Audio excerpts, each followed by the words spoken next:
अंकली टोलनाक्यावर बेवारस दुचाकी 1.25 महिन्यापासून पडून गुढ वाढले। सांगली कोल्हापूर महामार्गावरील उदगाव हद्दीतील अंकली टोलनाक्यावर गेल्या 1.25 महिन्यापासून बेवारस होंडा ड्रीम युगा ही दुचाकी गाडी एका चहाच्या टपरीमागे पडून असल्याची घटना आज उघडकीस आली। घटनास्थळी पाहणी केली असता निदर्शनास आले की काळ्या रंगाची ही गाडी कोणाची आहे। कोणीही आतापर्यंत याबाबत संबंधित पोलीस ठाण्यात तक्रार दिली आहे की नाही याबाबत अद्याप खुलासा झालेला नाही, त्यामुळे गूढ वाढले आहे।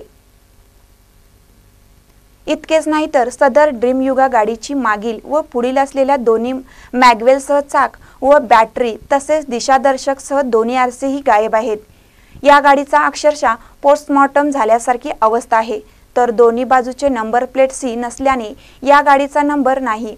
मात्र या गाडीचा चेस नंबर ME4JC 589 ET 0555098 असा आहे।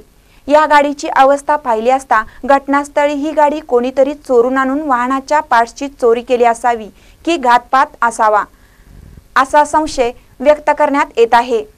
दरम्यान येथील मिळालेल्या माहितीनुसार गेली 1.25 ते 1.5 महिने ही गाडी या ठिकाणी बेवारसपणे पडून आहे। मात्र जयसिंगपूर पोलीस ठाण्यामध्ये याबाबत कोणतीही नोंद नाही।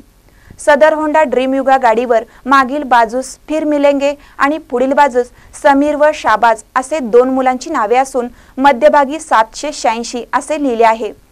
तर सांगली कोल्हापूर महामार्गावर मध्यभागी असलेल्या अंकली टोलनाक्यावर ही गाडी बेवारस पडून असल्याने नेमकी ही गाडी सांगली जिल्ह्यातील आहे की कोल्हापूर जिल्ह्यातील याबाबत तर्कवितर्क सुरू आहेत।